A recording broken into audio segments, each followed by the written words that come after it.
Hey, this is Phil Lilley, Lilley's Landing Resort in Marina, Lake Taneycomo. Jack and I are out here doing one cast today. It is Tuesday the 30th of July, and I boated up here just below Andy's house up in the trophy area, and I'm going to throw a jig, kind of drift down the shallow side, throw out in the middle. They're running 1.6 units or 6,000, a little less than 7,000 CFS. So it's a nice, actually real nice flow. They're supposed to run 4 units, but they're not running 4 units. Yeah, we'll just see what happens. Let's see what the fish are biting.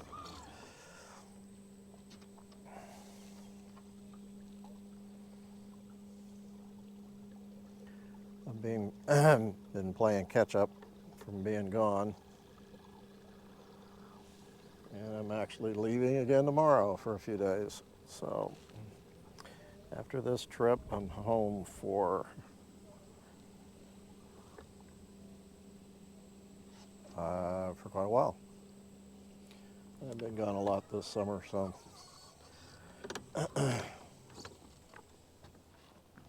using a 32nd ounce jig, black jig, 4-pound line to start.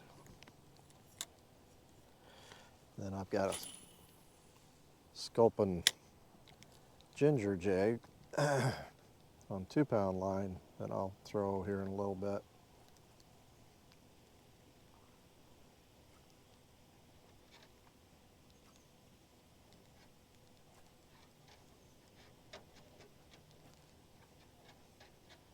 This is actually a little bit big for this application. Should be throwing a 16th.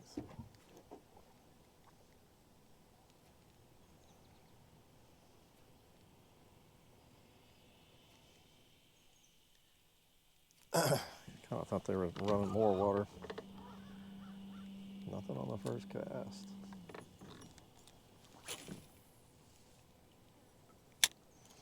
So this is basically what I was throwing up in Alaska. I was throwing an 1/8 ounce jig almost the whole time. As deep as that water is, and it's a pretty good current. It's probably equal to 4 units.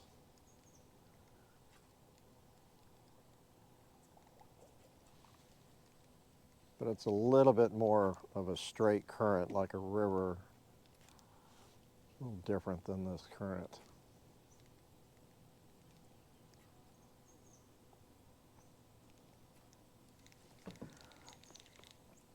Oh, how to follow.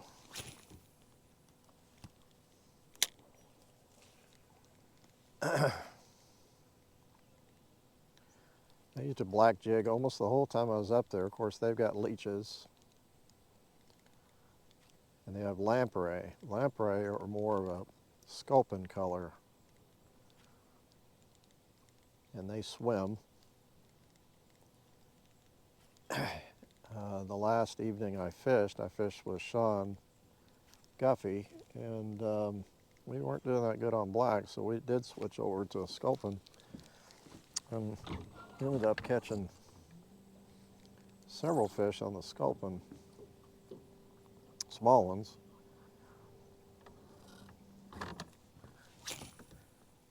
I know a lot of the guides say they like that sculpin and ginger and use it quite a bit. We just had so much good luck on that black. It's hard to put it down. Those big fish really liked it.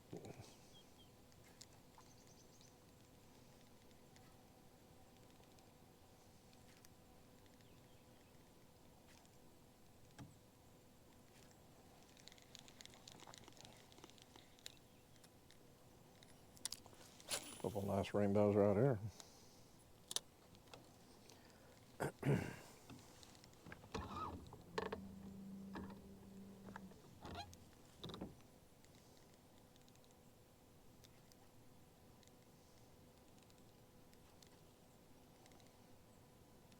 I did not go to Brooks. Really didn't go anyplace except right out in front of the lodge. Oh, no, I take that back. We did go with Mark, one of the guides. Me and Jim, we ran down to Big Creek and threw for kings in Big Creek, and Jim did catch one, about 6-pound king. The river actually has had one of the best king runs. It's not known for kings, but it's one of the best king salmon runs they've had in years. But the sockeye were just off. Numbers were off. A lot of small fish were coming back. They said a lot of 1-year-old fish were coming back in, and usually it's 2 and 3 years for a sockeye to be in the ocean before they come back to spawn. And I don't think they know what causes that, but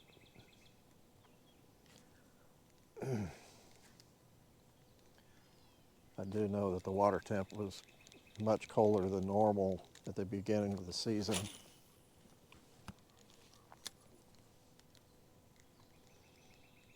Out in Bristol Bay.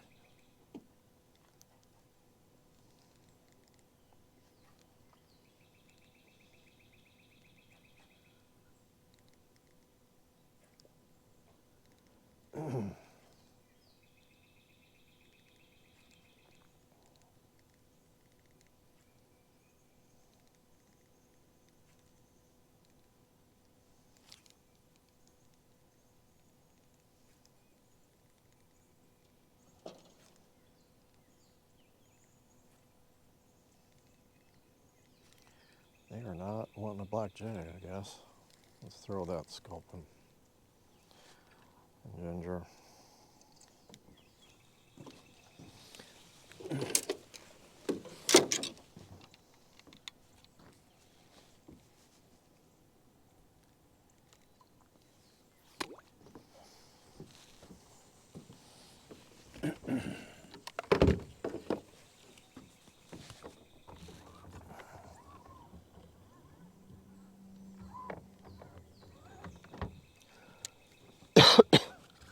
This one is a 16th ounce,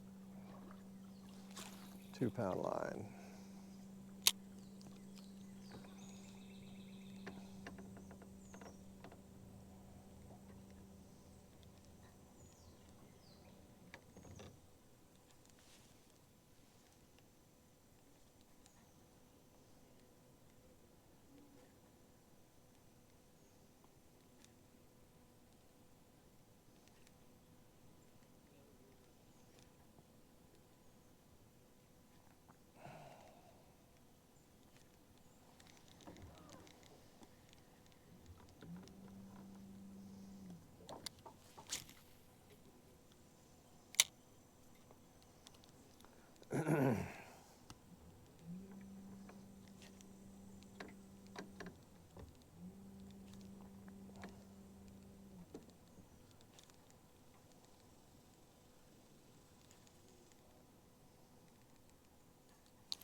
I had him hooked for a second.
I assume that they're still drifting scuds up in the trophy area.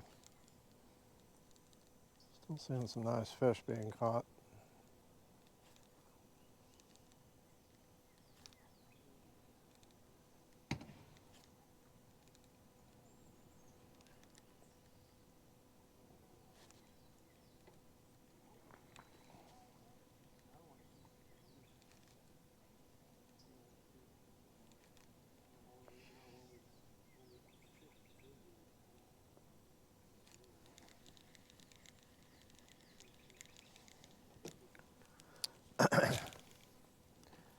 I did get to see, I think, 4 different bears, 2 of them on the road driving in to town, and 2 on the river. Oh, saw 1 in town. We went into a cannery, Leader Creek, the place where Sean fishes out of, and there was a bear, a real young bear, that was hiding in the grass right there in the parking lot.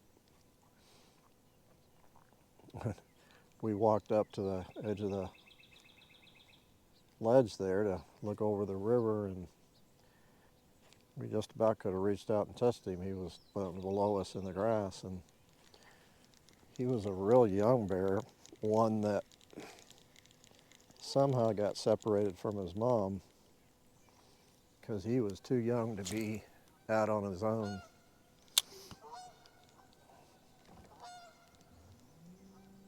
He really acted lost. Some of the cannery workers shooed him away, actually chased him down river ways just to get him off the property, and kind of felt sorry for him. The bear probably will not survive the winter. It has no way to feed itself.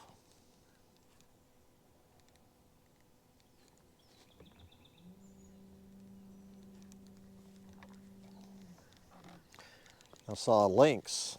I've seen a lynx years ago on a river, but saw a lynx on the road going to town.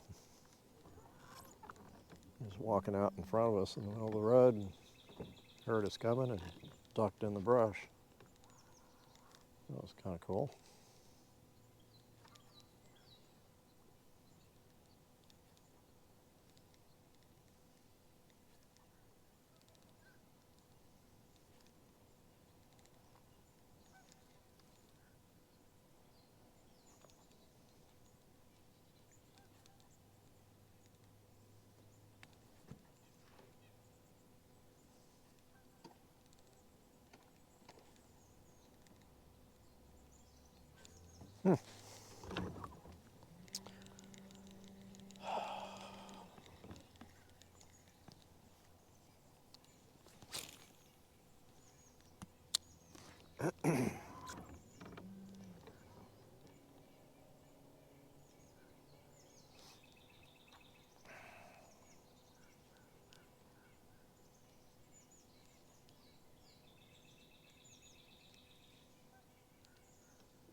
Line went slack. Might have been a fish.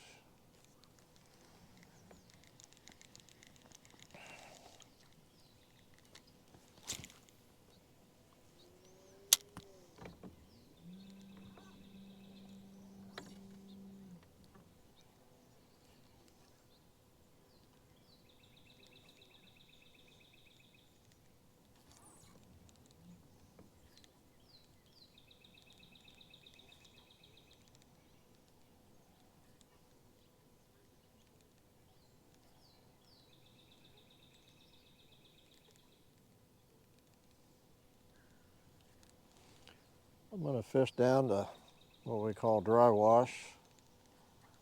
It's where that creek comes in from Point Royale. A couple hundred yards.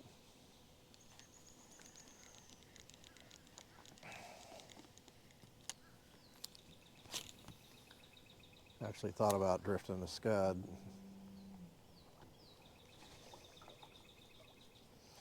Kind of wanted to throw a jig.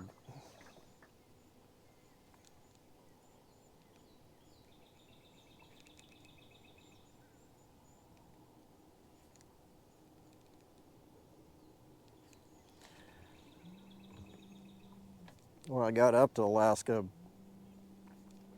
it was hot. It was in the 80s the first 3 days I was there. And I've talked about the white socks before, but they have a bug up there. It's called a white sock or a no-see-um. And they're like a gnat. And they're attracted to your the carbon dioxide that you put out, just like mosquitoes. And they hatch out of the tundra like the mosquitoes. Normally they don't. Well, they'll come out when it's hot, but usually there's more mosquitoes than white socks. This time I didn't see many mosquitoes at all, but the no-see-um were out. Oh, you turkey. Something hit it, just reeling in.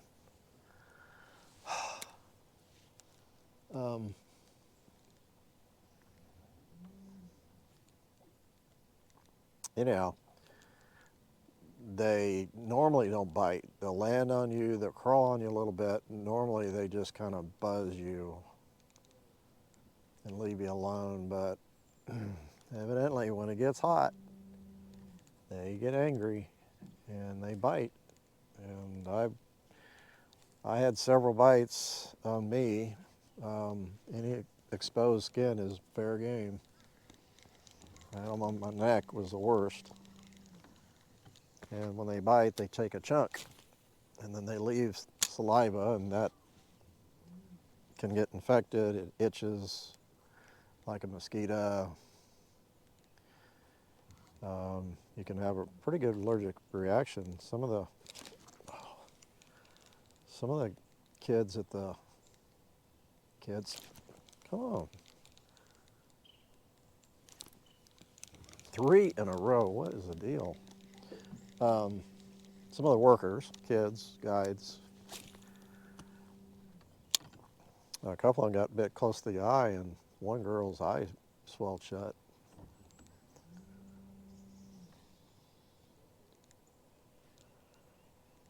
So it can get kind of nasty. Oh, I am to the new rock bar.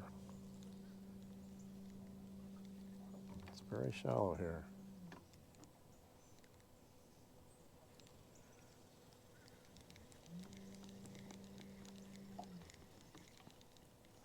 This is the new shoal that came out of this creek.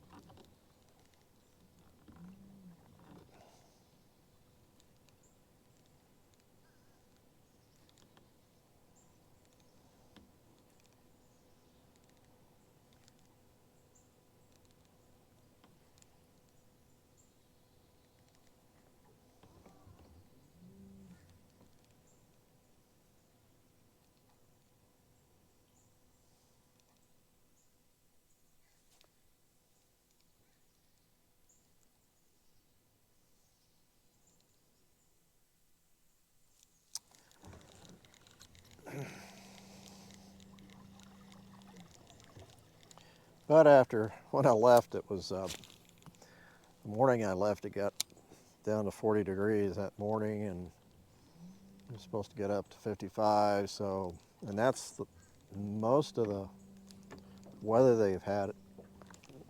Oh, I'm starting to get bit. Most of the weather that they've had this year has been rainy and 55, which I actually really like. So I was there, they said the 3 or 4 days that they had summer. They said I enjoyed that. Then they have Saturday, I was able to go before I took off. They have a festival in the town of Naknek, which is a village. 300 people year-round, swells to several thousand when the cannery workers come through. And but the natives, or the people that live there, have a festival at the end of the season. They have all kind of activities, contests, fish throwing contest, just a lot of fun things. They had a parade, and so we went to town and saw some of that. They have a big bazaar in the school gymnasium. Had a lot of crafts and, not crafts, they had, I bought some earrings for Marcia that are, actually have fish skin that's been embossed, is that the word for it? In jewelry. It's pretty cool.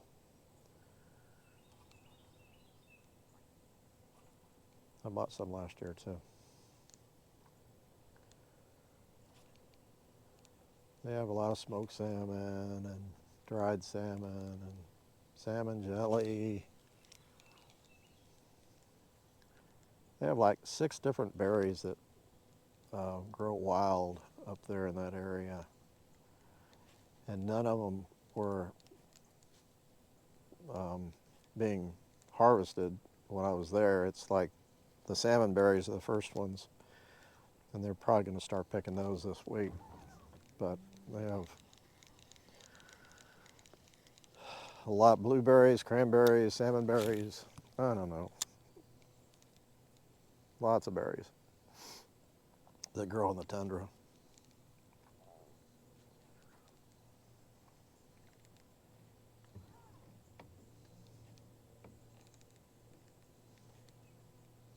I am past my creek.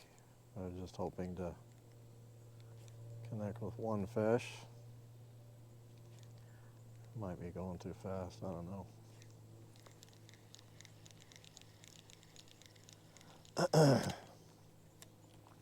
Last cast. So the winters can be pretty brutal up there. How about that? Last cast. And there's not much to do. They have a heated indoor pool for the locals at the school. You did not fight at all. I did check the water temp. It's about 50 degrees, which is really good for the 1st of August. Usually it's in the mid 50s by now. That's pretty rainbow. Last cast. Oh well. Well, I appreciate you watching. Jack appreciates it. You're doing pretty good. We'll see you again tomorrow.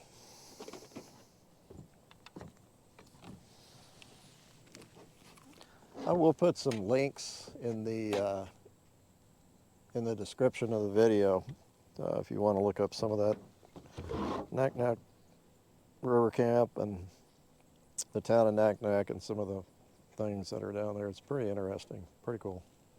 See ya.